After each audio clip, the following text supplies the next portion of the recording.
Good afternoon and welcome once again to Love Your Business TV with me, Adrian Peck. I am the entrepreneur and founder of Better Never Stops. We deliver business advice and coaching programs to entrepreneurs and business owners around the UK and indeed across the world now to help them hopefully help them either fall back in love or stay in love with their businesses. So we provide business advice and support, and invariably with business owners, they have been running a business for more than 5 years and they have started to run out of steam, run out of time, and run out of love for their business. So we provide, business solutions to help them, to enable them to fall back in their we enable them to fall back in love with their business and to start living the dream they want. In fact, I've even written a book by it.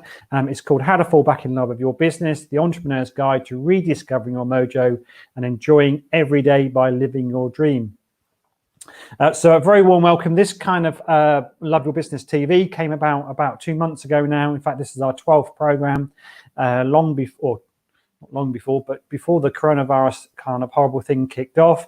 But we are growing and growing every single week, which I'm very, very proud to say. We go live on Facebook and on YouTube at 3:30 every single Tuesday. You can catch up. We turn this into a podcast as well, so it goes onto Spotify, onto Apple, and also onto Google Podcasts. So you can catch up on listen to us.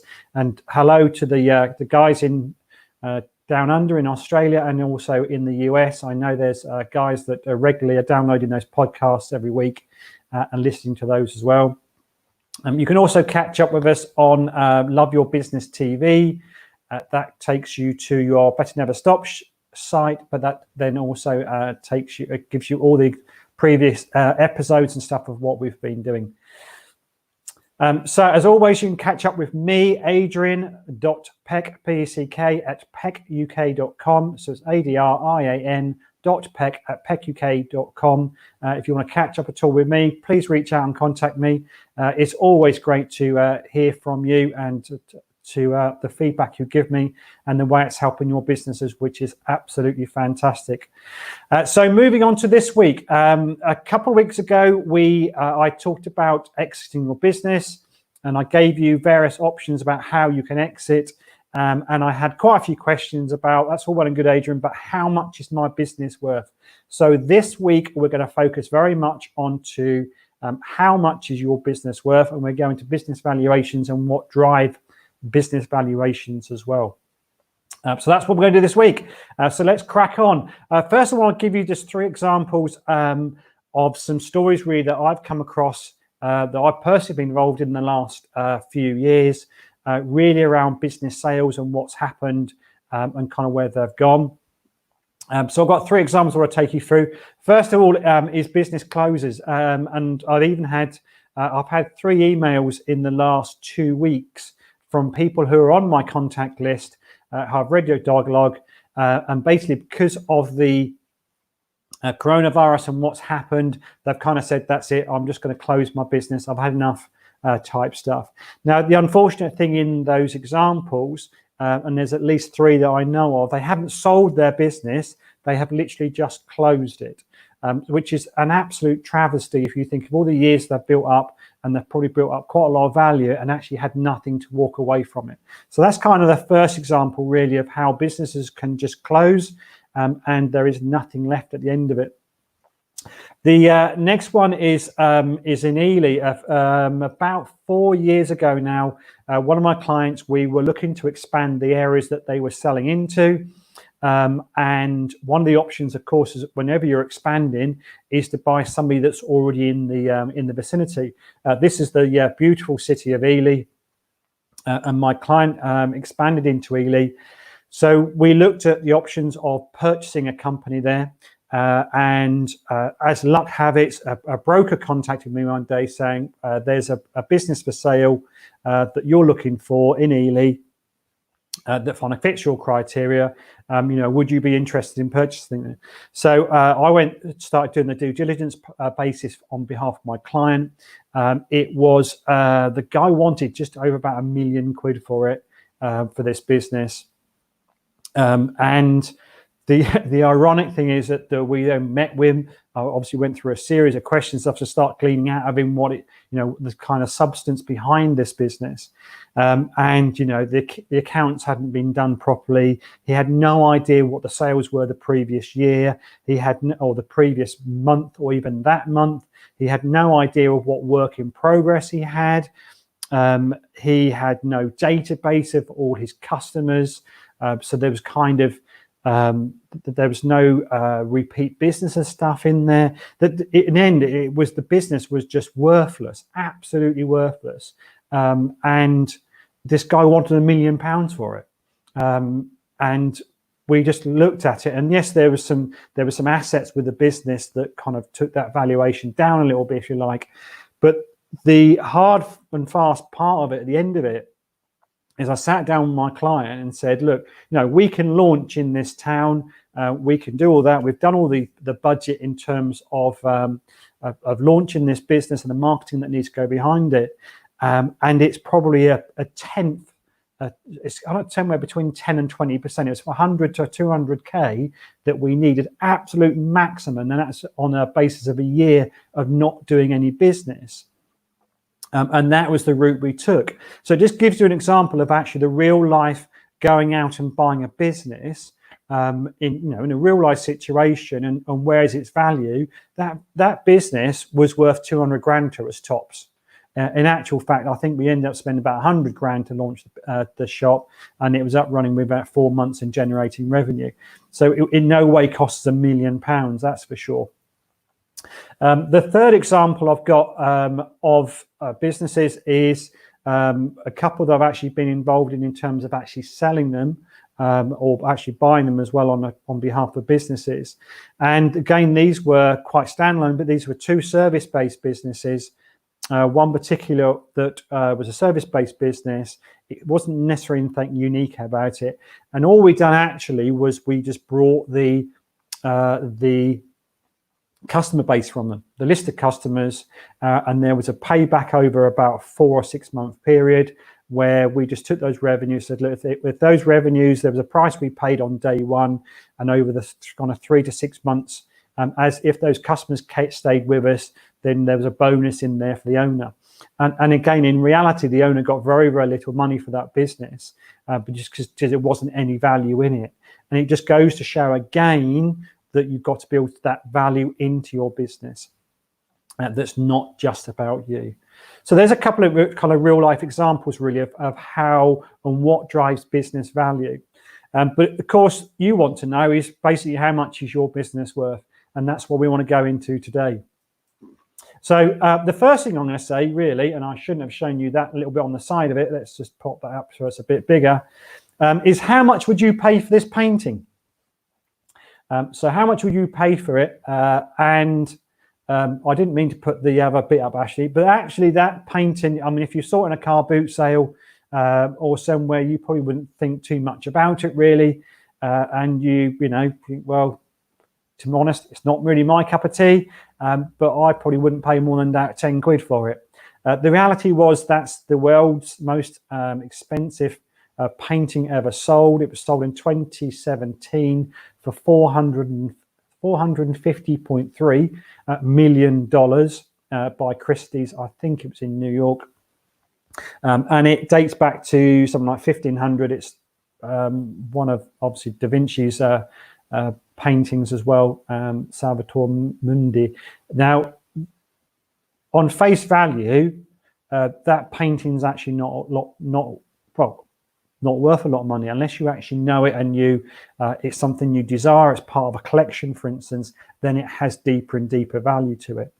But probably wondering why the hell I'm kind of waffling on around about paintings and Da Vinci. But actually, the value of a business to me is very much like art, and it's like antiques. It's like collectible cars.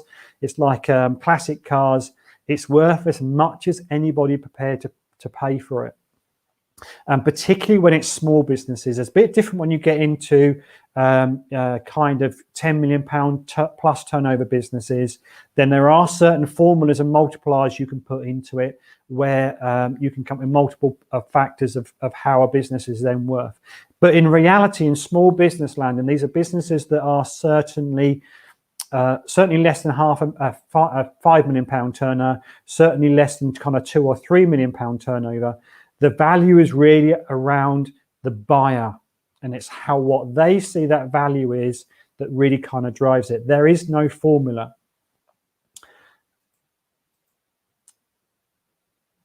We touched on this a few weeks ago when we looked again at exiters, exiting your business.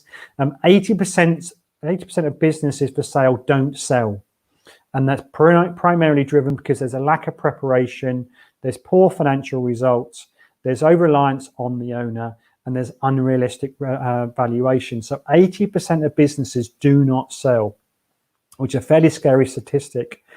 But what I want to do is, just coming back onto that, is so I'm not trying to kind of dodge the question in terms of how much a business is worth, because again, what I'm saying to you is that there is no hard and fast formula. There is no magic formula. You just say, well, X plus X but less, therefore there's evaluation. Now, there are, and I've seen these kind of guys that get on the phone and they will say, look, we can sell your business. We think it's worth X millions of pounds, or X thousands of pounds, or X hundreds of thousands of pounds, which is a lot of the reason why these businesses don't sell. But the reality is that, say, there is no magic formula that sits behind working out how much a business is valued and what that business is. It all depends on the buyer and what they see the value of that business. What I want to do is just go through some key drivers that do drive that valuation. I'm not going to sit here now and say, actually, if you've got a balance sheet that's worth this, all of a sudden your business is worth that. It's just really not as simple as all that. And I'm not a business broker. I'm not here to kind of do that. But I just want to take you through actually what are the key drivers behind it. So the first key driver, there's 4 key drivers I'm going to talk to you about here. The first key driver is the financials. So that we're looking at the revenue, the turnover, the net profit that you make. But it's also something a bit deeper than that. It's also about the performance that you have over time.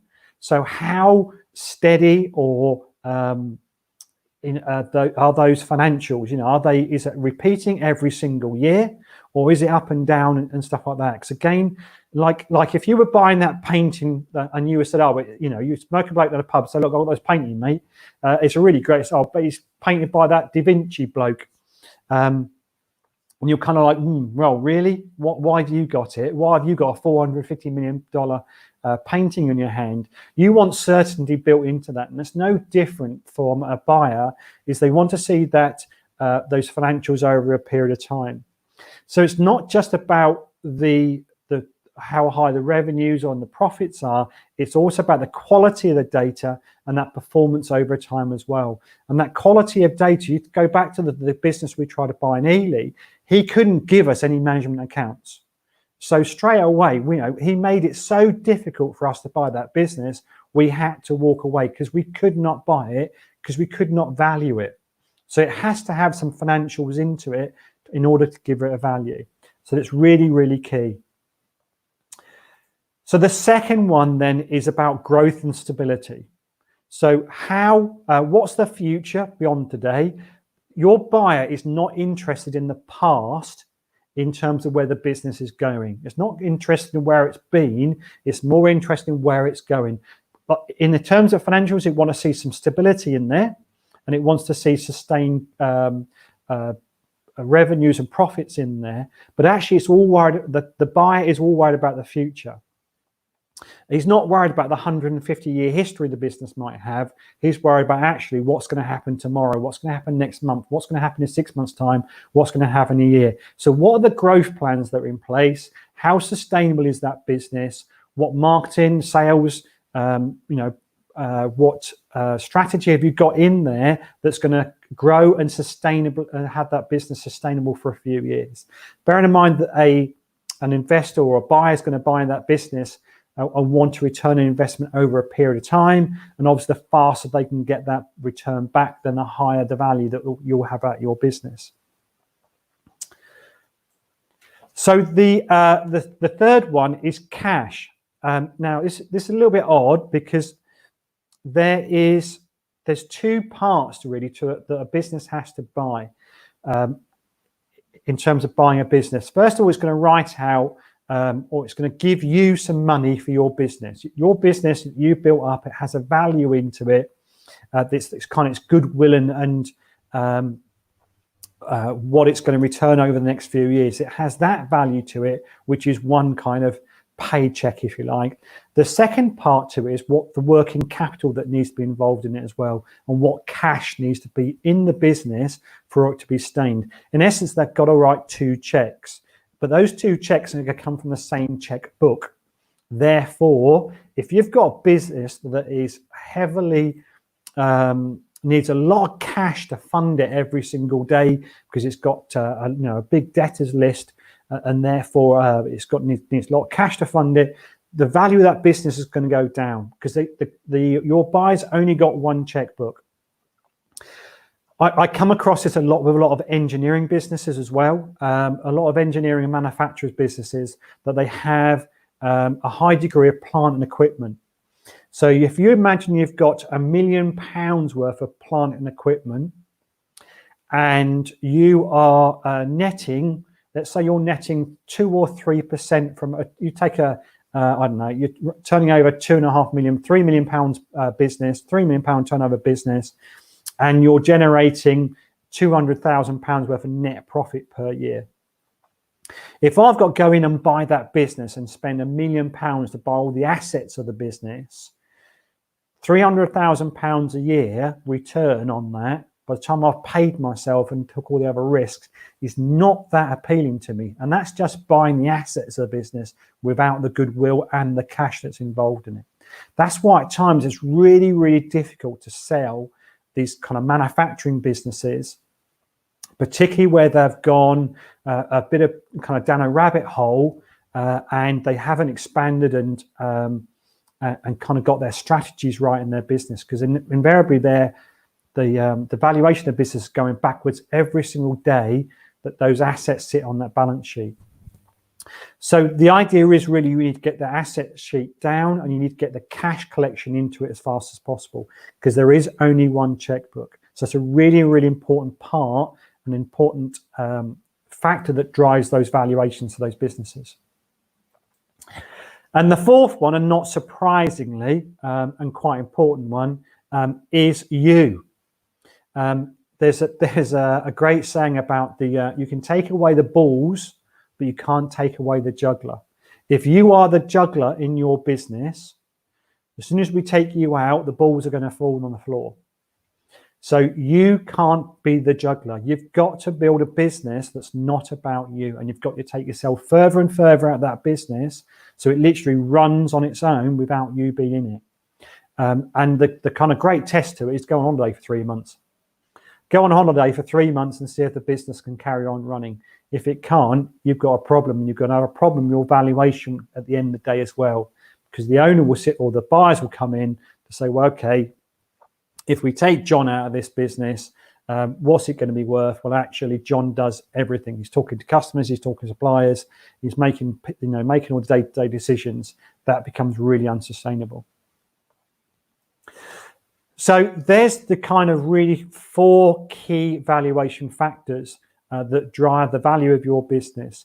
You're looking at your financials, making sure you've got good revenues and profits over a sustained period, that you've got good quality of data, and you've got the background and performance. You've got growth and stability in your business. So they're buying some certainty about the return on that investment over a period of time. It's as cash lean as possible, which is really, really important. And of course, it's not reliant on you. And they are the 4 kind of key parts of that. So hopefully that's really helped you. Obviously, there's some more stuff in my book. In chapter 1, we talk about strategies, some more stuff in there about the exits and getting the valuation of business.